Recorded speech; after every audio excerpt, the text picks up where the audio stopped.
2021년 새해가 밝았습니다. 벌써 1월이 다 가는데 그동안 우리가 여러 가지 사정으로 인하여서 목요 기도회를 하지 못했습니다. 오늘 이제 오늘부터 다시 목요 기도회 시작하도록 하겠습니다. 우리 약간 기도하시고 그리고 하나님의 말씀을 듣도록 하겠습니다. 같이 하겠습니다. 하나님, 2021년 한 해가 시작되었습니다. 여전히 어려운 가운데 지내고 있습니다. 또한 여러 가지 일들로 말미암아 마음이 힘들고 또한 지친 자들도 있습니다.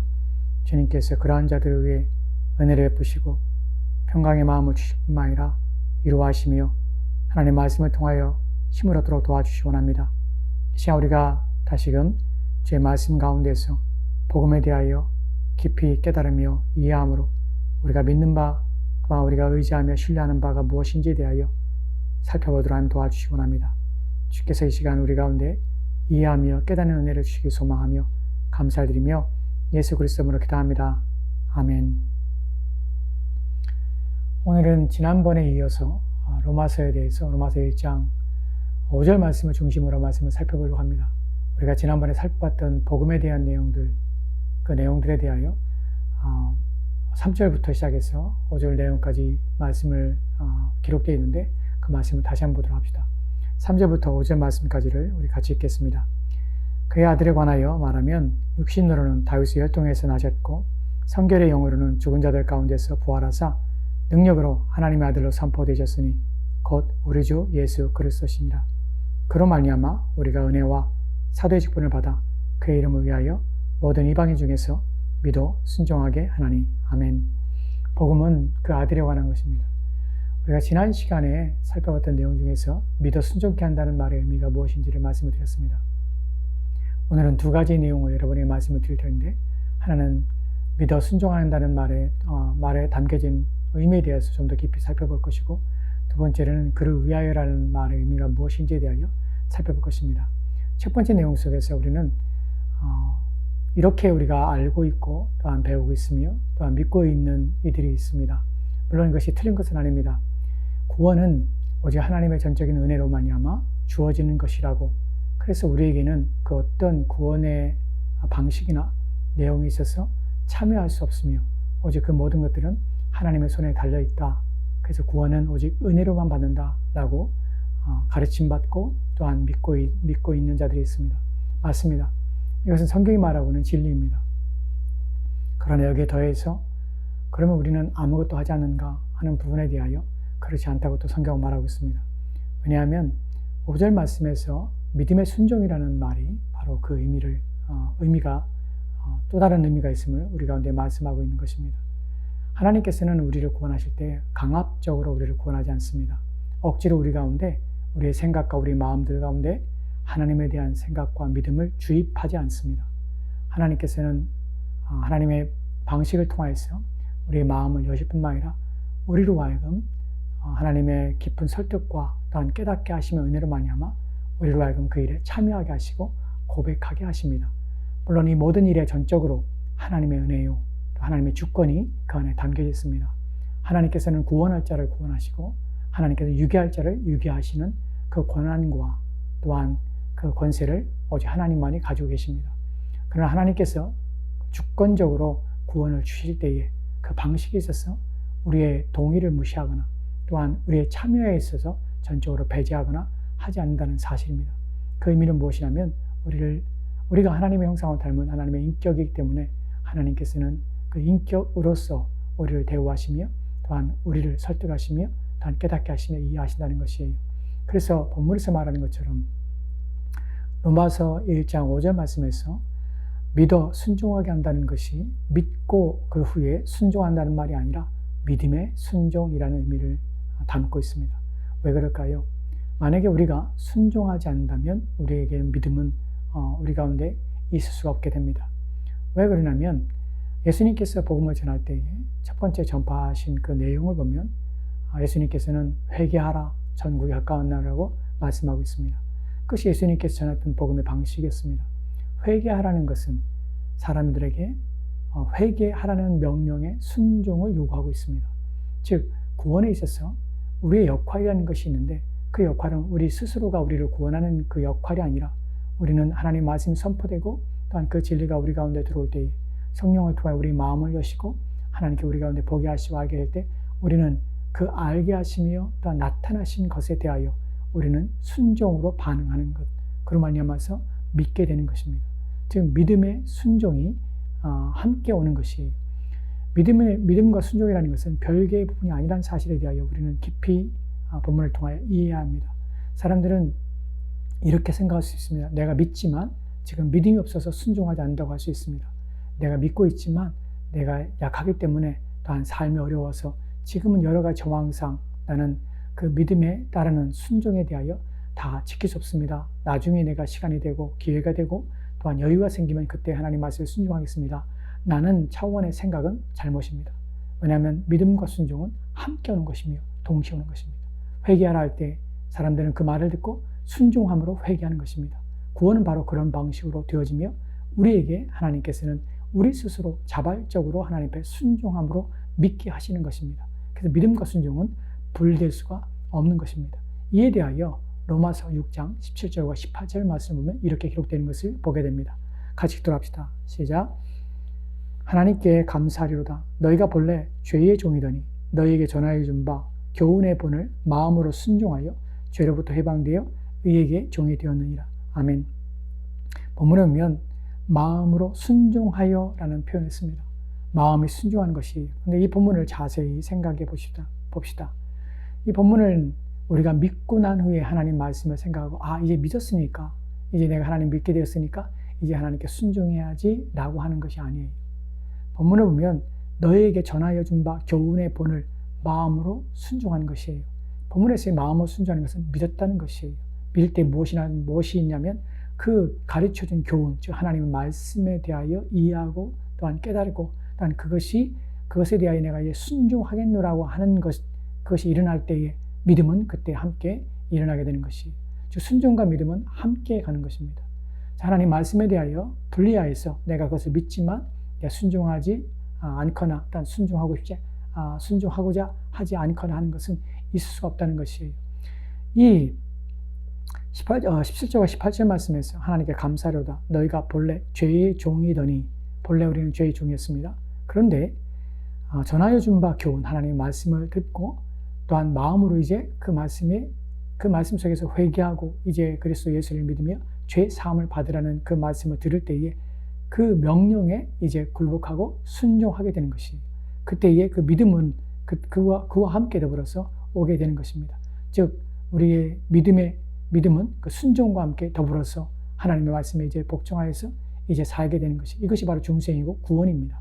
그래서 그 다음에 나오는 것이 죄로부터 해방되어 의에게 종이 되었느니라 라고 하는 것이, 믿음의 순종, 마음의 순종을 하나님 말씀을 들을 때 마음의 순종이 되고, 그래야 일어나게 되는 것은 뭐냐면 죄로부터 해방되어 의에게 종이 되는 것이, 즉 이 말은 믿고 난 후에 그리고 이제 우리의 생각 속에서 이제 우리가 순종해야지 라고 하는 것이 아니라 믿음을 가질 때에 그 믿음은 순종함으로 믿음이 소유되는 것이고, 그리고 이 믿음은 동시에 같이 오지만 그러나 이것은 또한 어떤 차원에 이루어지냐면 죄에 대하여 종이 되었던 곳에서 이제 의의 종으로 바뀐 삶을 살아가는 것이 시작된 것이, 우리는 구원이라는 것을 생각할 때에 구원을 내가 믿고 구원받는 것과 내 삶에 하나님 말씀에 순종하는 것, 그래서 이제 의의 종으로서 사는 것은 다른 차원의 것이다 라고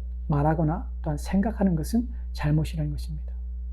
우리가 순종할 때에, 믿을 때에 순종하는 것은 무엇에 대한 것이냐면 하나님 말씀에 대한 것이고, 그 말씀 속에서 우리는 더 이상 죄를 짓지 않겠다는 것이, 내가 죄인이라는 말씀 속에서 너는 죄 사함을 받아야 한다는 것에서 너는 이제 죄의 삶을 끊어버리고 새로운 삶을 살아야 한다는 하나님 말씀의 선포 앞에 우리는 순종하여 이제 그것을 내 믿음으로 받게 되고, 그로 말미암아 죄의 종의 삶을 끊어버리고 의의 종으로서의 삶을 살게 되는 것입니다.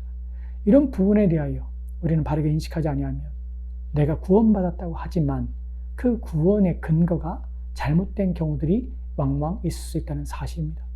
나는 믿었지만 나는 순종하지 못한다는 것, 내가 믿었지만 변화되지 않은 삶을 살고 있다면, 그래서 온전한 믿음이 아닐 뿐만 아니라 또한 구원받은 믿음이 않으시다는 것이. 왜냐하면 믿음은 반드시 순종을 동반하며 이 둘은 분리될 수 없기 때문에 그렇습니다. 그래서 내 마음속에 하나님에 대하여, 하나님 말씀에 대하여 순종하는, 또한 순종하고자 하는 의지가 없다면, 그리고 내 마음대로 여전히 살고 있다면, 내 육신과 내 정욕에 따라 내 인생을 살고 있다면 여러분 생각해 보셔야 합니다. 나는 과연 나는 믿음의 순종을 하고 있는가? 나는 정말 믿을 때에 하나님 말씀을 전적으로 순종함으로 믿고 그래서 나는 구원에 이르렀는가 하는 부분을 생각해 보셔야 합니다. 이제 좀 더 중요한 부분을 말씀을 드리려 합니다. 이 부분은 로마서 1장 5절 말씀에 있는 그를 위하여 라는 표현인데요. 이 부분은 왜 중요하냐가 하면 나의 구원의 목적에 대하여 우리가 바르게 인식해야 되기 때문에 그렇습니다. 많은 사람들이 구원에 대해 생각할 때 구원은 내가 죄 사함 받은 것, 또한 내 죄가 용서받은 것, 내가 천국에 가는 것, 라는 차원으로서 내 개인의 이익과 유익의 차원으로서 구원을 생각하는 경향들이 있습니다. 그러나 본문은 그러한 의미가 우리의 구원의 목적과 또한 우리를 구원하신 하나님의 뜻이 아니란 사실, 물론 그것이 전적으로 아니란 사실이 아니지만 최종 목적이 아니란 사실을 우리는 이 말씀을 통해 살펴보게 됩니다. 우리 같이 로마서 1장 5절 말씀 함께 읽도록합시다. 그로 말미암아 우리가 은혜와 사도의 직분을 받아 그의 이름을 위하여 모든 이방인 중에서 믿어 순종하게 하나니. 아멘. 본문은 바울이 그의 이름을 위하여 모든 이방인 중에서 믿어 순종하게 한다고 합니다. 바울은 5절 말씀 전체 속에서 의도하는 바는 자신의 직분을 받은 목적과 의미가 무엇인지를 말하고 있는 것입니다. 자신이 왜 사도의 직분을 받았냐면 그의 이름을 위하여 모든 이방인들을 믿음에 순종하도록 그 말씀을 선포할 때 그들이 그 선포되는 말씀에 순종하여 믿게 하는 일들을 하려 함이라는 것입니다. 여기서 우리는 첫 번째로 알게 되는 것이 무엇이냐면 복음의 전파의 목적이 무엇인가 하는 부분에 대하여 오늘 이 말씀 통해서 우리가 알게 됩니다. 사실 우리는 복음을 전할 때에 복음 사역의 목적이 개인의 구원입니다. 대부분의 사람들은 우리가 예수를 전할 때에 그 사람이 하나님의 심판에 이르지 아니하고 영생을 얻게 하는 것, 그래서 그 사람이 멸망을 당하지 않는 것, 죄 사함 받고 이제 하나님의 자녀가 되게 하는 것, 그것이 우리는 복음 전파의 목적이요 또한 구원을 전하는 이유이기도 합니다. 그런데 바울은 자기가 사도로 부르심받은 것이 모든 이방인 중에 믿어 순종케 하지만 누구를 위하면 그를 위하여 라는 표현을 씁니다. 여기서 그는 예수 그리스도이십니다.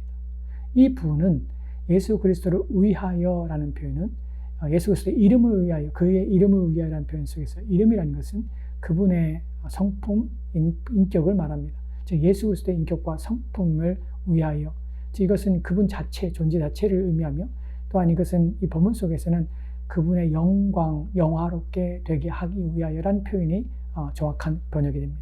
즉 모든 구원에 있어서 복음 전파에 있어서 중요한 핵심은 모든 구원은 그리스도를 영화롭게 하며 영광스럽게 하기 위하여 구원을 전하며 복음을 전파한다는 것입니다. 여기서 우리는 오늘날 복음을 전하는 데 있어서 많은 사람들이 복음을 주관적이며 개인적인 것으로 생각하며 그것이 우선으로 여기는 경향들이 있음을 우리가 보게 됩니다. 그렇기 때문에 이러한 중요하고 핵심적인 부분을 놓치게 되는 것입니다. 자신의 구원이 자신의 개인의 유익, 죄 사함, 죄 용서, 그리고 이제 천국의 감, 또한 이제 심판에 이르지 아니함, 이것으로 가르쳐주고 그로 말미암아 사람들은 자신의 이익을 위하여 복음을 믿고 자신의 유익을 얻기 위하여 복음을 믿고 예수를 믿고 또한 평강과 위로와 소망을 얻고 또한 삶의 안정과 평안을 얻고 하는 차원의 복음이 개인의 이익과 또는 개인의 번영을 추구하는 목적이 되어가고 있는 것이 오늘날 복음이 변질되고 있는 가장 중요한 것입니다. 왜냐하면 전하는 자들이 복음을 전하는 목적이 믿어 순종케 하는 이유가 그의 이름을 위하여라는 것에 대하여 깊이 인식하지 못하고 있기 때문에 그렇습니다. 오늘날 선교사들에 있어서 또한 선교사 양성 훈련원에서도 가리키는 내용들을 보게 되면 그들의 영혼 구원에 대한 뜨거움을 가리킵니다. 영혼을 사랑하고 영혼이 구원받는 것에 목적을 두고 그래서 한 영혼을 구원하기 위해서 오지에 가고 생명을 초계와 같이 버려 영혼을 구하는 일에 온 힘을 기울이는 것들이 그것이 잘못된 것은 아닙니다. 옳은 것입니다. 하지만 그들이 영혼을 구원하고자 하는 목적과 또한 그들이 복음을 전하는 목적, 그 뜨거움으로 온 삶을 불살라 한 영혼 한 영혼을 천하보다 귀하여 여기며 그래 저들에게 복음을 전하는 목적이 한 영혼을 구원하여서 그들이 심판에 이르지 아니하고 그들이 영생을 얻고 천국에 이르게 하는 것이 옳은 것이지만 그것이 최종적인 목적이 아니라 그의 이름을 위하여 그들은 그렇게 한다는 것입니다. 이것이 앞서야 하는 것이. 왜 이것이 앞서야 하는가 하는 부분에서는 우리는 항상 모든 일에 있어서 하나님을 앞에 두지 않으면 안 됩니다. 사람의 이익을 먼저 구하는 것은 복음의 목적이 아닙니다. 왜냐하면 본문에서도 바울은 먼저 그의 이름을 위하여 믿어 순종케 하는 일들을 이방인에 하고 있다고 말하고 있는 것이, 우리의 구원의 최종적인 목적이 하나님의 영광, 그리스도의 영광이라는 사실을 우리가 묵인한다면 우리는 이기적인 사람이 될 수밖에 없고, 우리는 여전히 복음을 듣고 있지만 우리는 자신을 위하여 복음을 듣게 되며 또한 믿게 되는 것입니다. 이것은 하나님께서 우리를 구원하신 구원의 목적을 위배되는 것이며, 또한 개인주의적이며 주관적인 생각으로 복음을 대하며 또한 복음을 소유하게 되는 것입니다. 그렇다면 성경이 말하고 있는, 또한 본문이 바울이 말하고 있는 내용 속에서 그의 이름을 위하여 라는 것이 구원과 어떻게 관련되는지에 대하여 우리가 성경을 통해 살펴보려고 합니다. 사실 우리는 여러분들은 여러 번의 설교를 통해서 우리의 인생 전체가 하나님의 영광을 위하여라는 사실을 우리는 알고 있습니다. 구원 또한 이와 같다는 사실에 대하여 여러분들은 놀라지 않을 것입니다. 여러분, 우리의 전 삶이 하나님의 영광을 위하여 존재하며 영광을 위하여 살아야 하는 것입니다. 우리가 알다시피 천지창조의 목적은 인간 자신의 유익과 인간 자신의 평안과 번영과 또한 인간 자신의 행복을 위한 차원이 아니란 사실을 우리는 말씀을 통하여 알게 됩니다. 천지창조의 목적은 모든 피조물을 창조하시고 이 피조 세계를 지으신 하나님의 목적은 하나님의 영광입니다. 그래서 우리는 그러한 사실을 알기 때문에 바울은 로마서 14장 17절과 18절 말씀에서 이렇게 말씀하고 있는 것입니다. 같이 들어가겠습니다. 우리 중에 누구든지 자기를 위하여 사는 자가 없고 자기를 위하여 죽는 자도 없도다.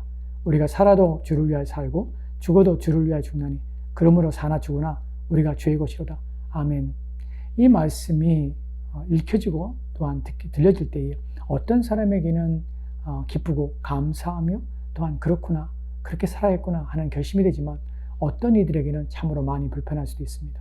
왜냐하면 우리가 살아도 주를 위해 살고 죽어도 주를 위해 죽나니 그러므로 사나 죽으나 우리가 주의 것이라는 말씀이, 그러면 나는 무엇인가? 라는 생각이 들기 때문에 그렇습니다.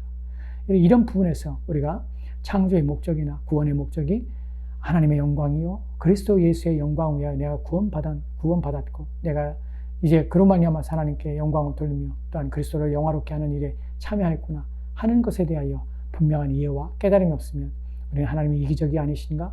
또 하나님의 자기의 욕심을 채우시는 분이 아닌가? 라는 생각할 수 있을 뿐만 아니라 우리는 그의 영광을 위하여 사용되며 쓰여지는 소모품이 아닌가? 라고 우리가 이해할 수 있기 때문에 그렇습니다. 그러나 전혀 그렇지 않습니다. 우리가 다시 한번 다른 구절을 하나 더 읽고 다음 말씀을 더 듣도록 합시다. 로마서 14장 9절 말씀 보면요. 같이 듣도록 합시다. 시작. 이를 위하여 그리스도께 죽었다가 다시 살아나셨으니 그 죽은 자와 산 자의 주가 되려 하심이라. 아멘.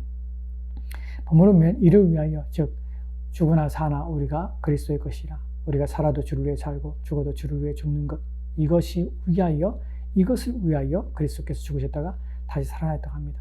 즉 그리스도의 구원의 목적은 우리로 하여금 주를 위해 살게 하는 것이, 주님의 영광을 위하여 살게 하는 것이, 이것이 우리의 구원의 최종적인 목적이자 또한 우리가 해야 될, 우리가 생각해야 될, 그래서 우리가 주를 위하여 살고 주를 위해 죽어야 될 이유가 여기에 있는 것입니다.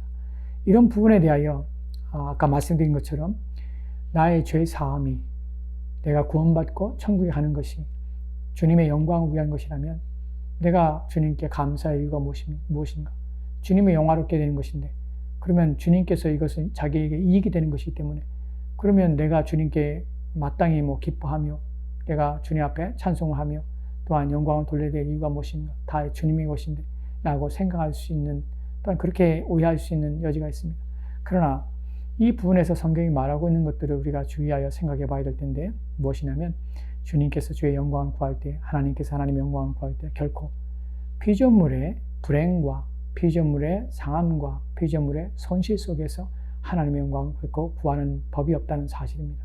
하나님께서는 자신의 영광을 구할 때 피조물의 최고의 행복 속에서 항상 자신의 영광을 구할 뿐만 아니라 그리스도 예수께서도 그의 영광을 구할 때에 우리를 구원하시는, 우리를 죄를 사하시고 또한 우리에게 영원한 심판에서 해방하게 함으로 말미암아 우리를 구원하시며 자신의 영광을 구하신다는 사실입니다. 이로 말미암아 우리는 하나님 앞에 하나님의 영광을 받고 그리스도의 영광을 받는 것이 우리 가운데 합당하며 또한 당연하며 그렇게 하시기를 원해야 하는 것입니다. 여기에 더하여 하나 더 말씀을 드리자면, 여러분 결코 주님께서는 무엇인가 우리 가운데 필요해서 자신의 영광에 부족하거나 결핍 때문에 우리의 영광을 구하지 않는다는 사실입니다. 천지창조도 마찬가지입니다. 하나님께서 자신의 영광을 구하는 것이 필요하고 부족하기 때문에 세상의 피조물들을 만드셔서 자신에게 영광을 돌리게 하신 것이 결코 아니란 사실입니다. 이에 대하여 요한복음 17장 5절 말씀은 이렇게 기록된 것을 보게 됩니다. 요한복음 17장 5절 말씀 함께 읽도록 합시다. 아버지여, 창세전에 내가 아버지와 함께 가졌던 영화로서 지금도 아버지와 함께 나를 영화롭게 하옵소서. 아멘. 본문에 보면 아버지여, 창세전에, 세상이 세워지기 전에 내가 누구죠? 예수 그리스도께서 아버지와 함께 가졌던 영화로서 라는 표현을 씁니다. 이 말은 창세전에 성부 하나님과 성자 하나님은 이미 영광스러웠으며 또한 영광을 받으시는 분이셨다는 사실입니다. 이미 영광에 있어서 부족함이 없는 충만한 상태에 있었던 것입니다. 그런데 주님께서는 다음에 이렇게 말씀하십니다. 지금도 아버지와 함께 나를 영화롭게 하옵소서. 또 다른 영화로움이 이제 주님께 주어지고 또한 주님께서 원하시는 것입니다. 여기서는 창세전에 주님께서 아버지와 함께 누렸던 그 영광과 좀 더 다른 차원의 영광이 더하여지게 됩니다. 그것은 예수님께서는 사람이 이 땅에 오셨습니다. 우리의 구세주가 되기 위해서 온 인류를 구원하시기 위해서 이 땅에 오시고 십자가에 자신을 죽기까지 하심으로 말미암아서 이제 십자가에 죽으시고 부활하심으로 이제 부활의 주님이 되셔서 또 다른 차원의 우리 가운데 이제 창조주로서의 영광이 아니라 이제 구속주로서의 영광 또한 얻게 되시는 것입니다. 그래서 본문에 보면 아버지와 함께 나를 영화롭게 하옵소서. 여기서 영화롭게 하다는 것은 십자가의 죽으심이고 또한 부활하심을 통하여서 이제 우리의 구속 또한 대속의 주 또한 우리를 구원하신 구원의 주, 온 인류의 유일한 구원의 주가 되시는 것입니다. 이런 차원에서 우리는 주님께서 우리의 구원을 통해서 영광을 받으신다는 사실을 알게 되는 것입니다. 그 다음에 우리가 살펴볼 것은 주님께서 자신의 영광을 구하실 때에 우리 구원을 통하여 이루시는 것을 통해서 우리는 이 영광이 결코 우리에게는 불합리하거나 또한 우리에게는 불리하거나 또한 우리에게 손해가 되는 것이 아니라는 사실을 또한 예수님께서 이기적이 아니라는 사실을 우리는 알게 됩니다. 이 방법에 대하여 우리가 요한복음 17장 10절 말씀을 보면 이렇게 기록된 것을 보게 됩니다. 내 것은 다 아버지의 것이요 아버지의 것은 내 것이온데 내가 그들로 말미암아 영광을 받았나이다. 아멘. 내가 그들로 말미암아 영광을 받았다 합니다. 예수님께서는 그들로 말미암아, 여기서 그들은 우리가 다음에 살펴볼 본문을 통해서 누군지 알게 됩니다. 그리고 어떻게 영광을 받았는가 하는 부분에 대하여 우리가 이제 말씀을 요한복음 16장 8절과 9절 말씀을 통하여 우리가 살펴보도록 하겠습니다. 같이 읽겠습니다. 그가 와서 죄에 대하여 의에 대하여 심판에 대하여 세상을 책망하리라. 죄에 대하여라 함은 그들이 나를 믿지 아니하며. 아멘. 본문에 보면 그가 와서, 여기서 그는 성령입니다. 성령이 와서 하시는 일이 죄에 대하여, 그 다음에 의에 대하여, 심판에 대하여 세상을 책망합니다. 그리고 첫 번째로 죄에 대하여라면 무슨 의미인지 말씀하고 있는데, 죄에 대하여 하면 그들이 나를 믿지 아니하며 라고 합니다. 그들이 나를 믿지 아니하는 것이 죄예요. 그렇다면 반대로 그들이 예수님을 믿는 것은 예수님께 영광이 되는 것입니다. 죄가 이제 예수님을 믿는 것은 죄가 아닌 것이 되는 것이, 즉 아까 우리가 살펴봤던 요한복음 17장 10절 말씀에서 그들로 말미암아 영광을 받았다는 의미 속에서 그들이 어떻게 주님 앞에 영광을 돌리면 그를 믿음으로 말미암아 영광을 돌리게 되는 것이, 즉 우리가 로마서 1장 5절 말씀에서 믿어 순종케 한다는 의미 속에서 믿어 순종하는 것이 왜 그의 이름을 위하여, 그 또한 그 의미가 그를 영화롭게 하기 위하여라는 표현인지 이제 우리가 알게 되는 것이, 믿어 순종하는 것, 믿음의 순종은 무엇을 만들어내냐면 그리스도를 영화롭게 하는 것입니다. 즉 예수님께서는 그들을 통하여 영광을 받으신다고 요한복음 17장 10절 말씀에서 말하는 것처럼 그들이 죄에 대하여는 그들이 믿지 아니함으로 즉 믿음으로 이제 그들이 예수님을 영화롭게 하는 것이라는 의미가 이 안에 담겨져 있는 것이, 이런 구절을 통해서 우리가 알게 되는 것이 바로 우리의 구원은, 또한 우리가 믿어 순종하는 것은 바로 그리스도를 영화롭게 하는 것이라는 것입니다. 즉 우리의 구원은 우리의 죄의 사함, 죄의 용서, 심판에서의 자유함, 또한 죄에서 해방됨, 또한 영원한 생명 얻음, 천국의 이름 하는 것들 차원 이전에 우리는 그리스도를 영화롭게 하며 또한 나의 구원을 통하여 그리스도 이름이 높여지는 것입니다. 왜냐하면 그분이 나의 구주시고 나의 주인심을 우리가 고백할 때에 그분의 존재 또한 그분 자체가 누구신지를 그리스도의 심이 나타나기 때문에 그렇습니다. 또한 우리가 더욱더 그분 앞에 순종하며 하나님 말씀 앞에 말씀을 믿고 그 말씀을 따라 사는 이 모든 것들은 바로 그리스도를 영화롭게 하는 것입니다. 왜냐하면 그의 말씀이 힘을 얻고 믿어지고 그의 말씀이 권세가 있음을 우리를 통하여 드러나게 하고 그 말씀에 순종하는 우리를 통하여서 그분의 말씀이 사실이며 진리임을 드러나기 때문에 우리의 모든 순종과 행위들은 그리스도를 영화롭게 하는 것이며 영광되게 하는 것입니다. 이런 사실을 우리가 알 때 나의 구원과 또한 나의 믿음이 어떻게 그리스도를 영화롭게 하며 높이는지를 알고 더욱 그리스도의 영광을 위하여 사는 저와 여러분 되었으면 좋겠습니다. 구원은 우리 개인의 이익 이전에 주님의 유익이며 주님을 위한 것입니다. 그의 이름에 합당한 삶을 사는 것이 마땅한 것입니다. 부디 저와 여러분이 올 한 해 동안에 이러한 그리스도에 합당한 그래야 주님의 영광을 위하여 사는 저와 여러분 되었으면 좋겠습니다. 기도합시다. 주님, 오늘 주의 말씀을 통하여 우리로 하여금 믿음과 순종의 관계에 대하여 깊이 인식하여 내가 과연 믿고 있는가? 나는 과연 참된 믿음을 소유하고 있는가? 하는 부분에 대하여 깊이 고민하게 하시고 다시 생각하여 믿음의 순종을 이루는 우리의 삶 되도록 주여 도와주옵소서. 또한 우리의 구원이 우리 개인의 이익에 앞서 유익에 앞서 그리스도의 영화롭게 하며 영광되는 차원으로 우리를 불러주심에 대하여 감사하게 하옵소서. 나의 믿음이 주님을 영화롭게 하며 내가 믿고 순종함이 그리스도를 더 높이며 그리스도를 아름답게 하는 것임을 알고 더욱더 믿어 순종함으로 그리스도의 영광을 위하여 사는 우리 모두가 되도록 주여 도와 주시옵소서. 주께서 올 한 해 우리 모두를 복되게 하시며 함께 하시기 원하오며 감사드리며 살아계신 예수 그리스도로 기도합니다. 아멘.